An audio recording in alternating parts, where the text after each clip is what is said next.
Sumangga ka Prabu pun rai permios ayeuna keneh bade kala manusia. Cek Patih Kalageni bari cedok nyembah. Iya kali itu rai. Didungakeun ku kakak sing hasil jeung salamet. Tembal Prabu Durakumala. Cedok Patih Kalageni nyembah deui, ngesod mundur, jeung nangtung tuluy indit. Ari si Ekek ketempung hepep keneh dina jero endong Patih Kalageni. Uteukna terus mikir kumaha carana pikeun nyelametkeun Nyi Lasmaya. Kumaha carana nya? Pokona aing kudu bisa nyelametkeun Nyi Lasmaya. Cek si Ekek terus muter uteukna. Lila mah main oge boga akal. Tuluy pok ngawani-wani ngomong ka Patih Kalageni. Patih, anu gagah jeung Kasep. Eureun heula Uing hayang ngobrol heula. Cek si Ekek ngomong tina jero endong ka Patih Kalageni. Atuh Patih Kalageni anu sabenerna keur leumpang bari jeung ngalamun teh ngarenjag kaget ngadenge si Ekek ngajak nyarita teh. Beugitna geus langsung bae beureum ambek. Tuluy ngilik kana endongna bari molotot. Ngomong naon si amun sagoreng patut? Cek Patih Kalageni bari noong kana endongna katampo ge matana molotot. Atuh si Ekek teh meni murungkut. Pok nembalan tapi rada gugup lantaran sieun teh ku Patih Kalageni. Pun tuang Patih anu Kasep tutur ganteng. Cek si Ekek Patih Kalageni molotot deui bari jeung siga beuki ambek. Ngomong naon sia? Sok sia ngomong sakali deui. Cek Patih Kalageni deui bari molotot. Mohon cek wing teh Kanjeng Patih anu Kasep jeung ganteng malah salam dulunya gantengna oge. Ye sia wani ngabohong ka aing. Ngabohong naon atuh wingna Ki Patih? Tadi sia ngomong ka aing teh Kasep jeung ganteng salam dulunya. Ngabohong eta teh sia. Moal heuhna sia aya makhluk ngomong ka aing Kasep jeung ganteng mah sia. Cek Patih Kalageni deui bari beuki molotot. Si Ekek mending ngahulang. Aduh si horeng aing teh salah geuning ngomong teh. Disangka terek bungaeun aing mah disebut Kasep jeung ganteng teh. Gerentas si Ekek. Ari Patih Kalagenina nampo si Ekek kalah ngaulang cicing teh pok ngomong deui. Angger bari molotot. Dasar manusia kurang ajar sia. Manusia goreng patut sia, tukang ngabohong sia. Sia wani aran ngabohong ka aing. Dihakan atas sia ku aing. Cek Patih Kalageni deui. Atuh si Ekek teh meni merungkut. Pok maehna buru-buru ngomong men tadi hampura. Geus kabayang ku manehna lamun diteureui beuleud ku eta Patih Siluman. Meureun atuh moal bisa panggih deui jeung Nyi Lasmaya. Kitu cek pikiran si Ekek. Ampun Kanjeng Patih, ampun hampura uingna. Geus atuh uingna ayeuna mah moal ngabohong deui, uingna ngomong jujur. Ngomong deui naon atuh sieuna? Semohon Kanjeng Patih anu goreng patut boga rupa mata pikageuleueun rongod. Cek si Ekek. Ngadenge kitu Patih Kalageni nu geus ambek teh beuki ambek deui bae. Urang ajar sia, ngece sia ka aing, wani-wani nyebut ka aing goreng patut sia. Tindas sia ku aing. Cek Patih Kalageni bari molotot. Si Ekek kreuwas deui bari jeung bingung. Aduh, ari kieu aing kudu kumaha ngomongna tuh. Dasar siluman geblek disebut Kasep. Embung da lantaran aing ngabohong cenah. Ari aing jujur ngomong goreng patut kalah beuki anggot ambekna. Aduh, aing mah kieu salah kitu salah. Gerentas si Ekek deui bari beungeutna katempo beuki soak. Di sejen pihak Patih Kalageni anu geus beuki ambek. Leungeun ngarogoh kana endong, gep kana awak si Ekek. Tuluy dicokot keluar, bari dijungjungkeun dideukeutkeun kana sungutna anu geus ngangah. Watuh si Ekek roroesan, beungeutna katampa sepa, awakna ngadeg-deg. Pok si Ekek ngawani-wani maneh deui ngomong. Ampun Gusti Patih, ampun. Ulah dihakang uingna. Uing mah hayang kena hirup. Teu naon dagingna uingna, ampun. Cek si Ekek bari awakna roroesan. Ari Patih Kalagenina kalah ngagakak nampo si Ekek soak kitu teh pok nyarita. Jadi sia teh hayang kena hirup. Lamun ku aing tetep dihakan sia kumaha? Cek Patih Kalageni deui bari seuri galenggakan. Si Ekek mending ngadeg-deg. Tapi bari jeung kitu teh si Ekek kalah meunang akal deui bae. Pok manehna ngomong. Atuh lamun uingna dihakan mah Ki Patih teh gede meureun. Patih Kalageni eureun deui seurina. Tuluy ngomong deui ka si Ekek bari molotot. Rugina sia. Nu jelas mah aing seubeuh jeung heudah akan daging sia. Karasana pasti langu sia. Cek Patih Kalageni bari molotot. Si Ekek nembalan deui, tapi ayeuna mah rada tenang. Bodoh atuh ku si Patih mah. Si Ekek can anggeus ngomongna lantaran langsung ditempas ku Patih Kalageni anu kacida ambekna. Naon sia? Wani ngomong bolos sia ka aing, kurang ajar sia. Bener-bener dihakan sia ku aing ayeuna mah. Cek Patih Kalageni bari tuluy rek ngahuapkeun awak si Ekek.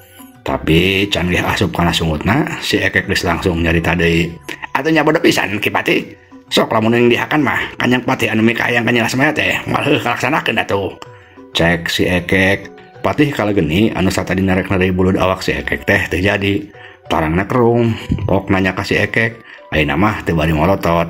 Jadi kumaha sia maksudna atuh? Ya Gusti Patih, ari uing teh manusia, Nilas Maya oge manusia. Uing bisa ngabantuan Gusti Patih lamun bener-bener hayang ka Nilas Maya mah atuh. Cek si Ekek beuki tenang bae ngomongna. Patih kala geni ngahulang deui bae. Katempo sigana mikir, bener oge omongan manusia goreng patut ieu teh. Saanya manehna bener bisa ngabantuan aing anu mika hayang ka Nilas Maya. Kerentas Patih kala geni pari tuluy Pok ngomong deui ka si Ekek. Nu bener sia manusia goreng patut. Sia bener bisa ngabantuan aing menangkeun si geulis Nilas Maya. Cek Patih kala geni bangun ku panasaran. Atuh nya Gusti Patih, lain saukur ngabantuan Gusti Patih menangkeun Nilas Maya wungkul. Tapi uing mah bisa ngabantuan oge Gusti Patih lamun hayang jadi raja. Cek si Ekek anu beuki tenang bae ngomongna. Lantaran ayeuna mah geus yakin pisan Patih kala geni teh bisa diolok ku manehna. Sedangkeun Patih kala genina meuni bungah ngadenge kitu teh. Ka bener uing ngomong teh. Sia ulah ngabungah ka aing. Atuh bener Gusti Patih. Uing mah moal wani ngabohong. Syukur atuh kitu mah. Ayeuna maneh moal jadi dihakan ku kula. Ngan ayeuna sok kumaha sebutkeun. Kumaha carana maneh rek bantu ka kula teh? Nuhun atuh Kanjeng Patih. Ari ngabantuan Gusti Patih mah gampang. Anu kahiji uing ayeuna anterkeun heula ka tempat Nilas Maya. Engke uing rek dibadamikeun jeung Nilas Mayana supaya milih Kanjeng Patih daripada milih raja. Cek si Ekek. Itu gampang atuh kitu mah euy. Tuluy nu kadua kumaha? Engke nu kadua mah namun uingna geus panggih Nilas Mayana, engke dicaritakeun deui. Ayeuna mah anterkeun heula uingna ka Nilas Maya. Cek si Ekek. Atuh ku kula dianturkeun ayeuna. Tapi awas sia lamun bohong. Sok tara percaya nongkoh Gusti Patih mah. Moal ngabohong uing mah cek uing ge. Ngajamin dah uing mah pokona mah. Cek si Ekek. Ari geus ngadenge kitu mah, tuluy Patih kala geni teh ngasupkeun deui si Ekek kana jero endong bajuna. Terus balik deui rek nganterkeun si Ekek ka tempat Nilas Maya. Tapi jalanna teu ngaliwatan tempat nu tadi lantaran si Eden kapanggih ku Prabu Durakumala. Cag urang tunda heula.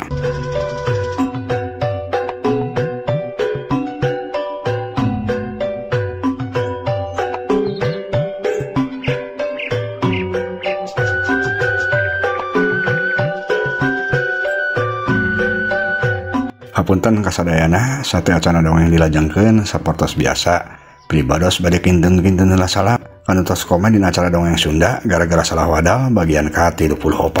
Kapiatur salam anu kahiji ka Kang Mariana Yana channel. Hatur nuhun Kang pantos ngarojong teras channel Budaya Sunda Panendengan satrasa Kang Haji Pahru di Serpong hatur nuhun.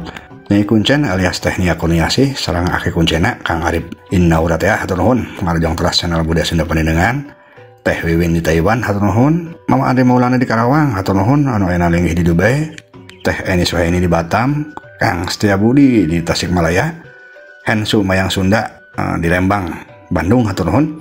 Teh Linda Imut oge di Bandung hatur nuhun. Dr. Yulinda Belia di Tasikmalaya hatur nuhun. Prabu Arjuna di Banjar hatur nuhun. Dayok nih pada channel sareng Ibu Yayahna tangtosna di Ciledug Banten hatur nuhun. Ruslan channel oge hatur nuhun. Kang Eki Ginanjar di Bandung hatur nuhun. Kang Eka Bang Kamajaya di Balendah Bandung hatur nuhun. Si Hartati di Purwakarta hatur nuhun. Teh Suhyati M hatur nuhun. Teh Iis Juliani hatur nuhun. Teh Tami Malihah di Ciamis hatur nuhun. Teh Luna Irma Rusdianti anu linggih di Singapura kawit di Bandung hatur nuhun. Kang Hari Ismail oge teu Kantun. Kang Gugun Gunawan di Soreang Bandung hatur nuhun. Ti Andri Anli di Taiwan hatur nuhun. Mahdian di Pasteur Bandung hatur nuhun. Ibu Osia oge teu Kantun. Kang Ade Melandri di Bandung hatur nuhun. Kang Iwang Maulana di Karawang hatur nuhun. Ngarojong teras channel Budaya Sunda Panendengan Kang Iwang hatur nuhun. Teh A Taylor di Kuningan hatur nuhun. Sari Rosyati di Dago hatur nuhun. Mang Tatang di Tasikmalaya hatur nuhun. Teh Eti Nurhayati di Taiwan hatur nuhun. Kang Angga Akmal ya di mana kawit Kang Angga Akmal hatur nuhun ngarojong teras channel Budaya Sunda Panendengan. Gurnita Harisbaya di Cikampek hatur nuhun. Teras Rain Hujan channel hatur nuhun di mana kawit Rain Hujan channel. Mudah-mudahan sadayana dina ginanjar kawilujengan mangga dongeng urang lajengkeun deui.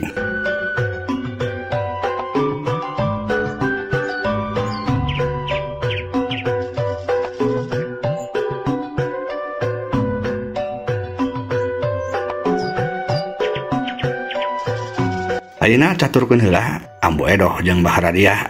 Ti barang Aki Dusni anu rek ditemenan ku manehna kalah ngasong-ngasong bedog. Bah Radia jeung Ambu Edoh teh terus bae lumpat meniti bubur ganjat. menit sirik notog-notogeun maneh.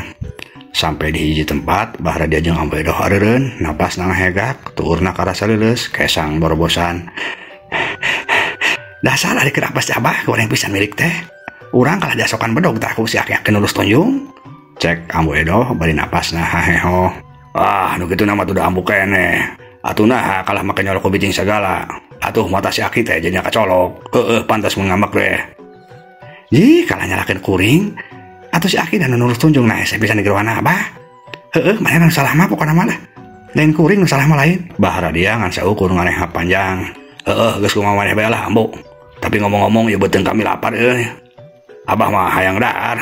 Cuang nengan heula warung be, cuang dahar. Nya hayu atuh Abah da kuring lapar.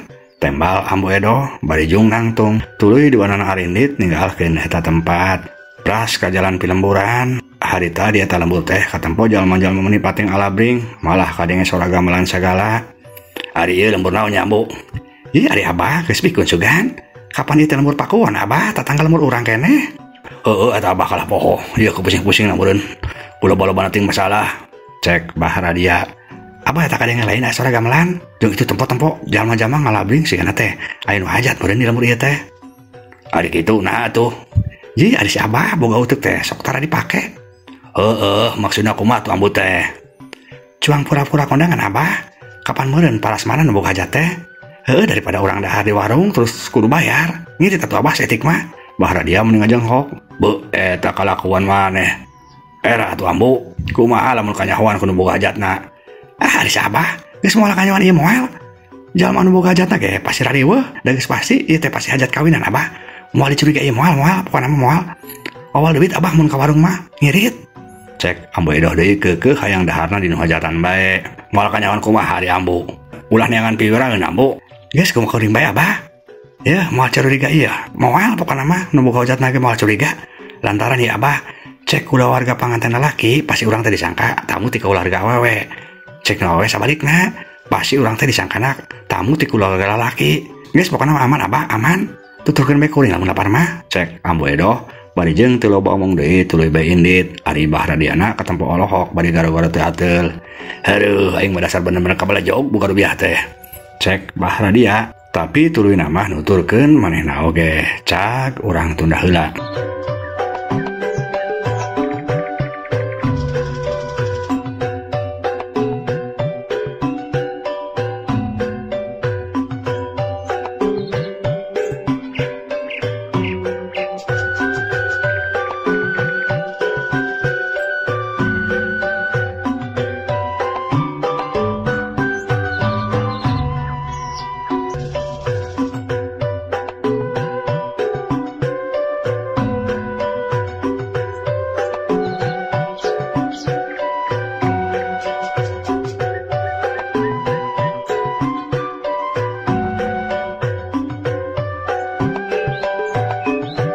Ayeuna caturkeun heula kaayaan di Imah Bimarah. Harita Bimarah ceitoh jeung nu sejenna masih keneh ngariung nyang harepan layon si Ekek anu geus diruruban ku samping kebat. Maranehna narungguan keneh Pak RT tua kampung jeung Palbe anu ceunah keur indit nepungan Aki Dusni pikeun nanyakeun kaayaan si Ekek. Nah si Ekek teh maot wajar atawa aya nu nyebakeun. Asalina pisan Pak RT Palbe jeung tua kampung teh nya. Cek Bimarah mimiti kadenge cumarita. Nya gening Bimarah moal kitu aya halangan mah. Tembal ceitoh pilaku atuh wajar di lama kapan lemur Ciputih teh jauh. Cek Citati kabehan ngaharulang teu kungsi ila kadenge sora Pak RT uluk salam. Assalamualaikum. Cek Pak RT atuh kabehan meni curing hak bunga komo Bimarah mah. Pok maranehna buru-buru nembalan meni saur manuk. Waalaikumsalam. Tah si Pak RT sareng nu sanesna tos darongkap. Cek Bimarah bari curing hak. Pak RT Palebe jeung tua kampung katempo arasup ka jero tuluy gek dariuk dina samak. Tapi can aya nu nyarita kalah ngagebran heula awakna anu borobosan ku kesang. Ari Bimarahna anu geus teu sabar langsung bae nanya, "Punten Pak RT Palebe patua, kumaha saur Aki Dusni teh?" "Teras kunaon teh dicanda ka dieu si Akina?" tanya Bimarah. "Ke heula Bimarah. Ieu kuring acara pekeneh jeung hanaang atuh. Cik batu menta cai heula yang minum." Cek Pak RT. Mangga tuh Pak RT, mangga. Cai herang tas cai kopi. Nya cai herang ongko, cai kopi ongko. Palbe nu nembalan. Bimarah geus teu loba omong deui tuluy rios bae ka dapur rek ninyuh kopi jeung nyokot cai herang. Telila Bimarah teh geus aya di dapur tuluy nyokot kopi rek ditinyuh tapi barang rek nganuan gula lain gula nu dianukeun kalah ka mecin. Meureun Bimarah teh sigana mah ku sasah-sasahna jeung loba pikiran. Jadi mecin oge kalah disangka gula. Sanggeus kitu Bimarah tuluy ka hareup deui bari moal nampan anu eusina gelas cai kopi jeung cai herang. Sanggeus aya di hareup deui tuluy cai kopi jeung cai herang teh ditundaan hareupeun Pak RT palebe jeung tua kampung. Sok mangga patua Pak RT palebe eta dilaleueut caina. Cek Bimarah bari nyodorkeun cai. Nuhun Bimarah. Ditampi caina atunya. Ieu kuring gerhanang pisan. Cek Pak RT bari tuluy kot kana cai herang karagot di nu mending ngageulek-gelek. Langsung beak segelas. Kitu deui palebe jeung tua kampung katempo ngarinu mending nikmatin pisan. Telila palebe mah malah geus nyokot deui kana cai kopi tuluy diregot deui. Tapi kakarek oge asup kana sungut palebe meni calangap panonna pupeur deui ya. Tuluy sebrot cai kopi teh langsung disebrotkeun deui bae. Cai naon ieu cai kopi teh naon aduh geuning rasana kieu atuh. Cek palebe bari nyebrotkeun cai kopi beunang pisan kana beungeut Bimarah. Atuh Bimarah teh meuni jejeretean lantaran cai kopi teh meuni karasa panas keneh. Beungeut Bimarah langsung bae beureum kaleob. Ampun ieu nahan ieu panas pisan atuh. Cek Bimarah bari jejeretean teu kitu teu kahaja leungeunna kalah nyingkapkeun samping kebat anu dipake ngaruruban layon si Ekek. Anabreh kabehana mending ngarasa kaget. Si Horeng anu tadi layon si Ekek teh geus robah ayeuna mah geuning jadi kayu lisung. Atuh kabehana meni olohok. Innalillahi wa inna ilaihi rajiun. Geuning layon jeung Ekek teh robah jadi lisung. Cek Pak RT bari olohok. Nu sejen oge katempo arolohok. Bener lamun kieu mah tuh teu salah deui. Anak kuring teh pasti disebakeun ku si Radia jeung si Edoh kasih luman. Teu kuring mah teu tarima. Cek Bimarah bari tuluy bae jung nangtung beungeut beureum katempo ambek. Pak RT nanya, "Keke Bimarah, rek mana ayeuna Bimarah teh?" Kuring marek maranan si Radia jeung si Edoh. Kuring marek mantah tanggung jawabna. Bongan geus nyebakeun anak kuring si Sutari kasih luman. Cek Bimarah bari tuluy bae leumpang indit. Palebe jeung tua kampung anu nyoba-nyoba ngahalangan dikepeskeun ku Bimarah. Sabar heula tuh Bimarah, sabar. Cuang bade mi heula ka puguh. Sabar-sabar naon ari palebe. Geus awas ka dieu lah ngahalangan bae bari oge. Cek Bimarah bari ngepeskeun leungeun palebe, tuluy bae indit keluar. Pak RT palebe jeung tua kampung silih reret. Kumaha ari geus kieu patua? Leuwat tuturkeun bisi kajadian ribut. Tembal tua kampung bari tuluy mah nangtung, terus leumpang nuturkeun Bimarah. Ari kitu mah Pak RT jeung palebe oge geuwat-geuwat nuturkeun. Kitu deui cai itoh jeung nu sejena. Kabehana oge ari lu nuturkeun ka Bimarah ngan waktosna seep. Dia dongeng karangan pribados Kang Abun Burhanuddin. Hapunten kakiranganna mugi katampi kalian kabingahan. Assalamualaikum warahmatullahi wabarakatuh.